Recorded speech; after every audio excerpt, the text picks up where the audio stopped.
영상을 시청 및 청취해주시는 모든 분들 안녕하십니까. 정말로 오래간만에 영상을 제작해서 올리는 것 같습니다. 여러 가지 일들도 있고 해서 좀 많이 늦어졌네요. 아무튼 오늘의 구절은 사도행전 18장 2절에서 3절입니다. 사도행전 18장 2절에서 3절 제가 읽도록 하겠습니다. 아골라라 하는 본도에서 난 유대인 한 사람을 만나니 클라우디오가 모든 유대인을 명하여 로마에서 떠나라 한 고로 그가 그 아내 브리스길라와 함께 이달리아로부터 새로 온지라. 바울이 그들에게 감해 생업이 같으므로 함께 살며 일을 하니 그 생업은 천막을 만드는 것이더라. 아멘.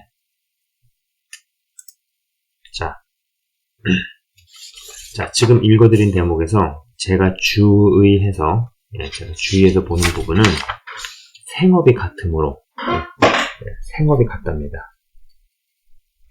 생업이 같으므로 함께 살며 그다음에 일을 한다. 이렇게 나와 있죠. 이 부분을 제가 좀 주목해서 봅니다. 사도 바울은 지금 말로 하면 풀타임 사역자가 아니었습니다.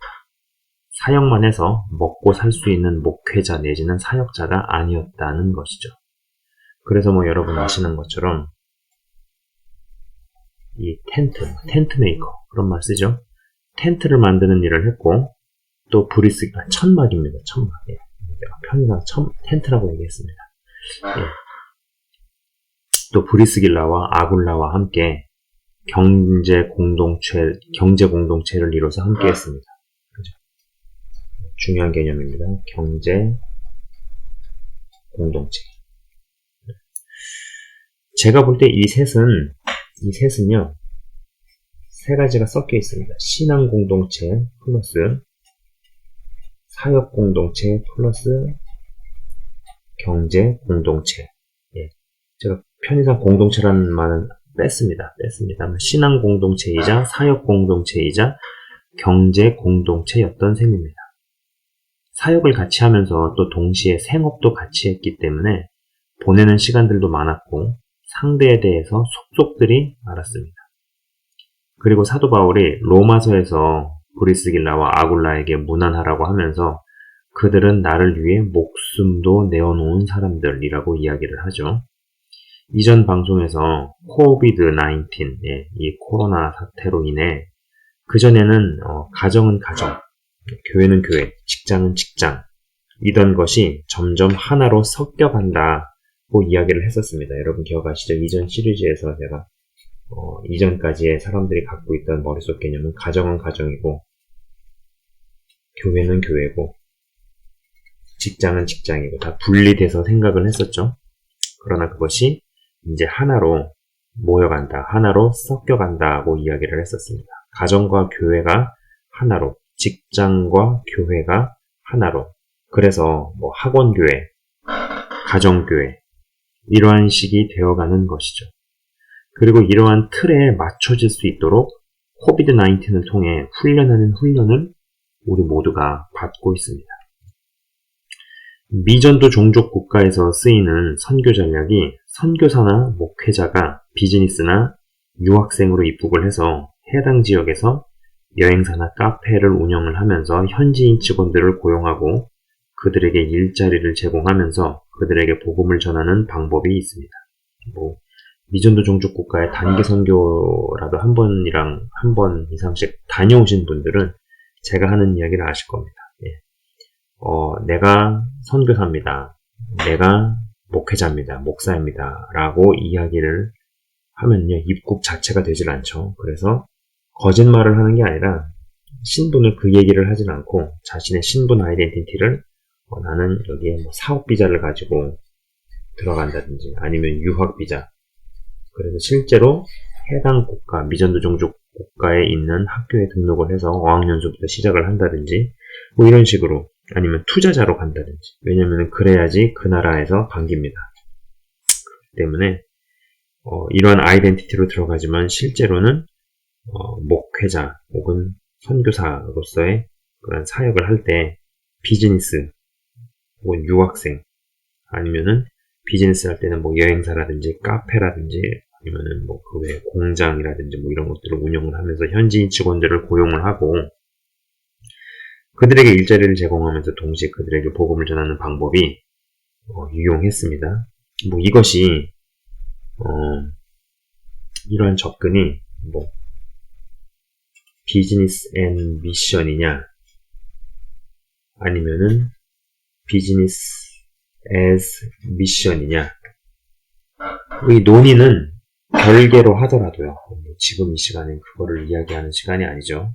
그래서 이것을 뭐 별개로 하더라도 한 가지 분명한 것은 이 신앙 공동체와 경제 공동체가 하나로 묶이고 엮이는 관계는 미전도 종족 국가에서 흔히 볼 수 있는 모양새인데 이제는 코비드-19로 인해 내가 있는 곳이 미전도 종족 국가라는 전제 하에서 교회 운영과 선교 전략을 짜야 하는 시대로 돌입했다면 이러한 개념 도입이 요구된다는 것이죠. 사실 그간 텐트 메이커라든지 자비량 선교사의 개념은 오래전부터 있어 왔습니다. 여러분도 많이 들어보셨을 겁니다. 텐트 메이커, 그죠? 자비량 선교사. 이게 쉽게 얘기해가지고 어느 교회에서 파송을 받았을 때 그 교회에서 어떤 재정적인 지원을 받지 않으면서 재정적인 독립을 이루면서 해당 선교지에 가서 선교를 하는 어떤 그런 개념으로 이런 말들을 썼었죠. 그래서 뭐 텐트 메이커라든지 자비량 선교사의 개념은 오래전부터 있어 왔습니다. 그러나 이러한 개념 도입을 교회 차원에서 적극적으로 도입하거나 장려했다는 생각은 들지 않는다라는 것입니다. 왜냐하면 여전히 아직도 신학생들이나 목회자들의 워너비랄까요? 롤 모델은 큰 교회 혹은 대형 교회, 사역만으로 생활이 가능한 풀타임 사역자가 대세였기 때문입니다. 그리고 교회적으로 스스로 고치고 바꾸려 하지 않았습니다. 그죠? 스스로 고치고 바꾸려 하지 않았습니다만 코비드-19으로 인해 이러한 개념으로의 전환을 강제적으로 요구받고 있다는 것이죠. 제가 이전에도 영상에서 한 이야기지만은 무언가를 스스로 바꾸지 못하면 환경에 의해 강제로 변화를 요구받는다라는 것이죠. 자, 여러분. 우리가 익숙한 이 예배가 지금 8개월 동안 막히고 닫히고 온라인 예배, 비대면 예배로 대체가 되니 대형 교회나 큰 교회들이 어려워집니다. 작은 교회들도 어렵다라고 얘기하지만 사실 소형 교회, 개척 교회는 이것과 상관없이 그 전부터 어려워왔고 그리고 그래서 자구책을 마련을 하고 이끌고 나와 왔습니다. 어떻게든지. 그러나 이제 진짜 문제들이 오히려 대형 교회나 큰 교회들에서 터지기 시작하죠. 특히나 은행빚을 내서 교회 건축을 하고 대출이자와 원금을 갚아가던 교회들은 아주 어려움에 처했습니다. 지금은 어떻게든 버텨나간다고 하더라도 이 코로나가 사실 앞으로 어떻게 될지 모르고, 그죠? 어떻게 될지 모르죠. 이게 종식이 될지 아니면 더 이상한 변이 레벨 뭐라고 할까? 또 다른 변종 팬데믹이 나와서 2차 팬데믹으로 갈지 이건 아무도 모르죠. 그리고 설령 종식이 된다고 하더라도 앞으로 또 다른 팬데믹이 언제든지 터진다는 시나리오 하에 교회를 생각하고 선교 전략을 생각한다면 이제는 분명 어떤 오래된 통념은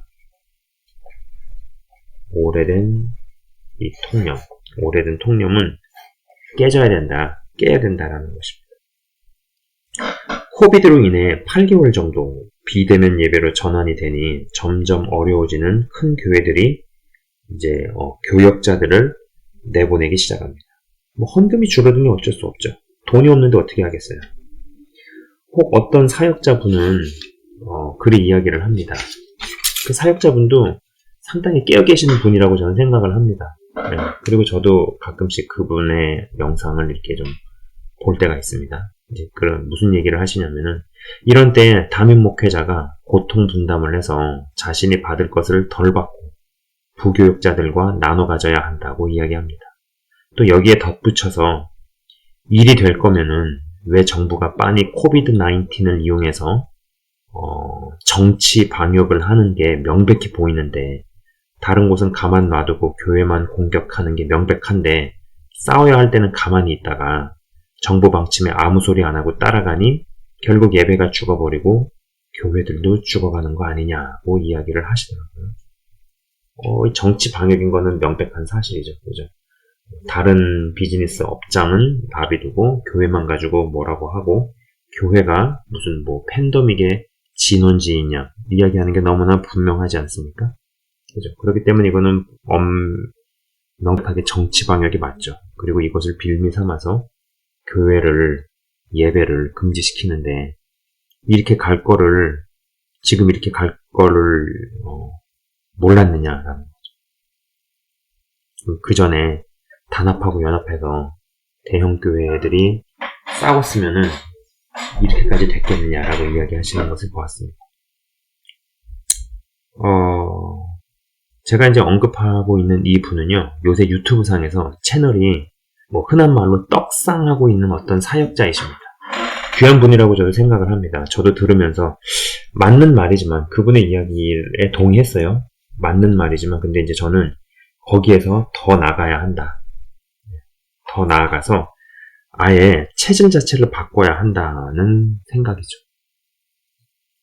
그리고 이제 이분 말고도 이제 또 다른 목사님의 채널을 우연히 봤다가 그분께서 이제 특정 교회들과 목사님들을 직접 거론하시면서 그렇게 오직 예수만 강조하셨는데 정부의 방역 방침에 한마디도 입도 뻥끗 안 하고 방침에 순종을 해서 큰 예배당이 텅 비니까 어떠하냐, 지금 심정이 어떠냐, 과연 그것이 옳으냐, 이제 큰 교회들도 끝났다는 식의 이야기를 하시더라는 것이죠. 사실 저는요, 이 코비드-19 사태를 통해서 보고 있는 큰 그림은 대형 교회의 종말입니다. 네, 큰 교회당, 큰 예배당의 종말이라는 것이죠. 앞서 담임 목회자가 부교육자들과 나눠서 이 시기를 버티고 견뎌야 한다는 주장에 어느 정도 동의하면서도 한편으로는 이 팬데믹이 언제까지 갈지 모르고 설령 종식이 되고 나서 이후에 또 다른 더 센 게 온다고 가정을 하면 어떤 체질 자체, 구조 자체를 바꾸는 것이 합당하지 기존의 구조로 가면은 금방 한계에 봉착한다는 것입니다. 즉 다시 말해 신앙 공동체 플러스 사역 공동체의 모습으로만 가면 아까 말씀드렸지만 신앙 공동체와 사역 공동체의 모습으로만 가면 그리고 이러한 조합만 가지고 이러한 조합의 이러한 조합만 있는 대형화로는 또 다른 팬데믹이 터지면 속수무책일 수밖에 없다는 것이죠.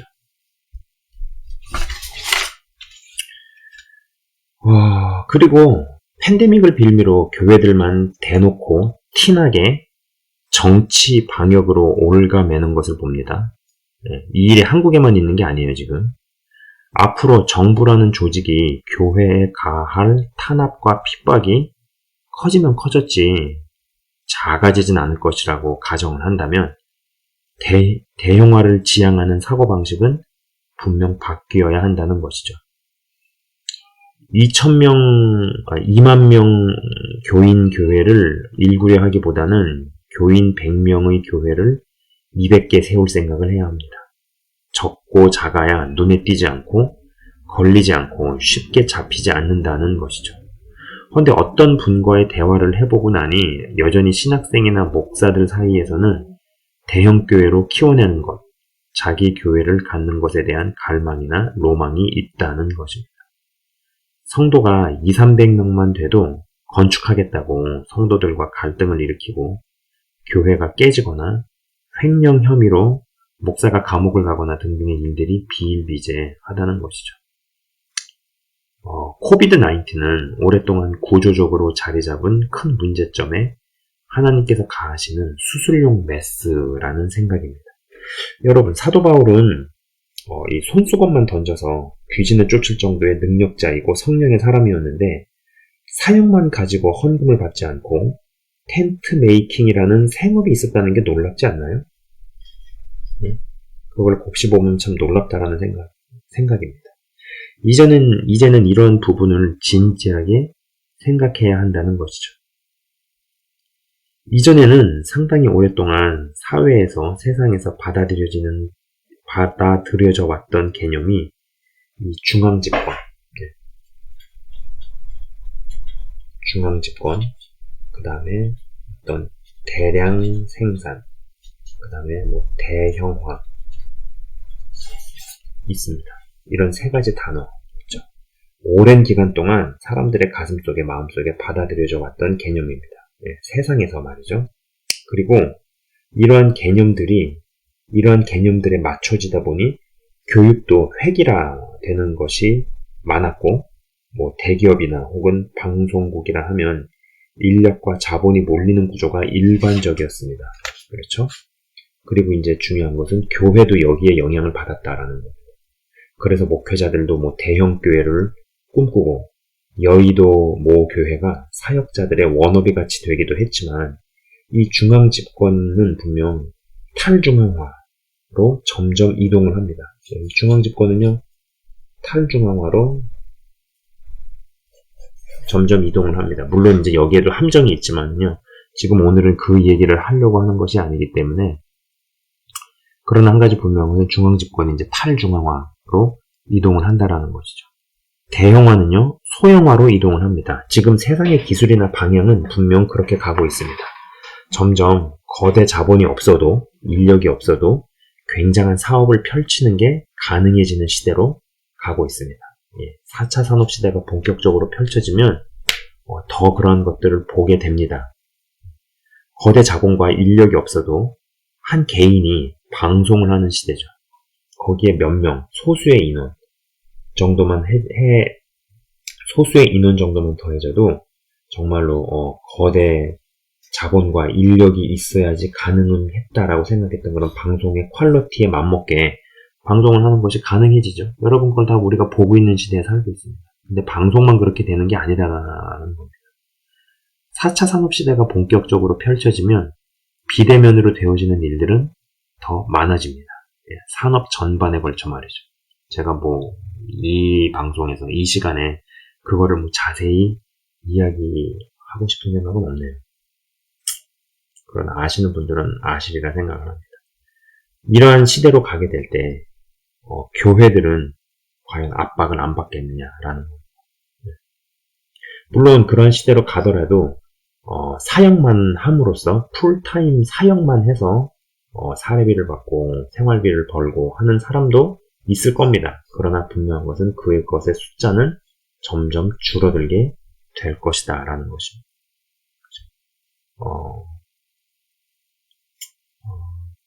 자, 말씀을 조금 정리를 해보자면은, 아까 읽어드린 처음에 본문 구절에 브리스길라와 아굴라, 그리고 사도 바울, 생업이 같았다. 그리고 신앙 공동체이자 사역 공동체이자 경제 공동체였다라는 겁니다. 그리고 이러한 어떤 조합이 미전도 종족 국가의 선교 전략, 내지는 거기서 교회 개척 전략의 중요한 부분을 차지하는 요소였는데, 점점 내가 발딛고 있는 곳이 미전도 종족 국가 같이 되어간다라고 가정을 해봤을 때, 그리고 이 코비드 사태가 언제까지 갈지 모르고 2차 팬데믹이 터질 수도 있고, 그렇지 않고 종식이 된다 하더라도 이것보다 또 다른 변종종자의 발발, 그리고 그것이 아니더라도 우리가 상상 못하는 어떤 것을 역으로 정치 조직이, 정부 조직이 정치 방역을 하거나 어떤 것을 빌미로 삼아서 교회를 구조적으로 핍박하는 일들은 더 앞으로 있을 것이라고 상정을 한다면은, 제가 이전 방송에 말씀드린 것처럼 내가 있는 곳이 미전도종족 국가라는 생각, 어떤 전제하에 전략을 짜야 된다라는 것이죠. 그렇게 되면 앞으로의 교회의 모습은 중앙집권에서 탈중앙화로 가게 된다.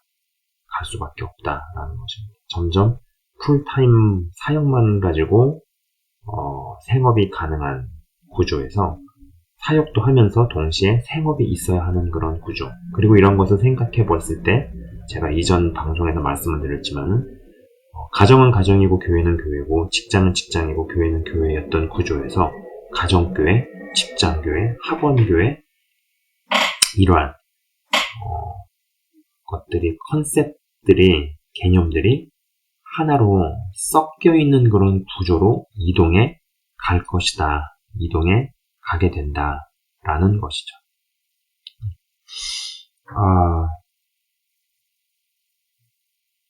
그렇습니다. 제가 오늘 이야기는 여기까지 하도록 하고 제가 잠깐 기도하고 마치도록 하겠습니다. 하나님 아버지 감사합니다.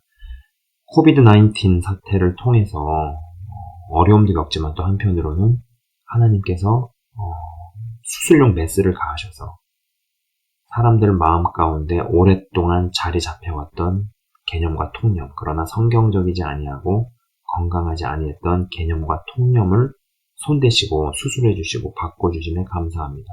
이러한 가운데서 더욱더 정결한 신부, 정결한 믿음의 백성들로 주님 더욱더 준비되게 하여 주시옵소서. 영상을 시청 및 청취하시는 한 분 한 분들이 숫자에 상관없이 정말로 하나님 보시기에 귀한 영혼들로 더욱더 자리매김해 나가며 성장해 나가기를 간절히 간구하고 원하옵나이다. 하나님 아버지 역사하여 주시옵소서. 앞으로 이러한 흐름들, 이러한 트렌드들의 변화들은 이루어질 것입니다. 주님 이러한 때에 미리 준비가 되고 대비가 되어서 놀라지 아니하고 두려워하지 아니하고 시대를 더욱더 능동적으로 돌파해 나가며 하나님께서 불어제끼시는 성령의 역사에 정말로 서핑보드를 준비해서 타고 넘어갈 수 있는 놀라운 시대가, 놀라운 환경이, 상황이 한 개개인에게 열리고 그리고 그에 걸맞게 하나님 나라 확장을 위해서 달려갈 수 있는, 날개를 달 수 있는 한 사람 한 사람 다 될 줄 믿습니다. 하나님 아버지 역사하여 주시옵소서. 더욱더 믿음이 견고해지고 단단해지며 점점 성경적으로 펼쳐지는 이런 시대를 보게 됩니다. 내면과 마음의 생각에 더욱더 준비되게 하시고 주님 기뻐하시는 모습으로 변모시켜 주시옵소서. 감사합니다. 한 분 한 분 주의 이름으로 축복하며 기도합니다. 예수 그리스도 이름으로 감사드리며 기도드리옵나이다. 아멘. 네, 지금까지 시청 및 청취해 주셔서 대단히 감사합니다.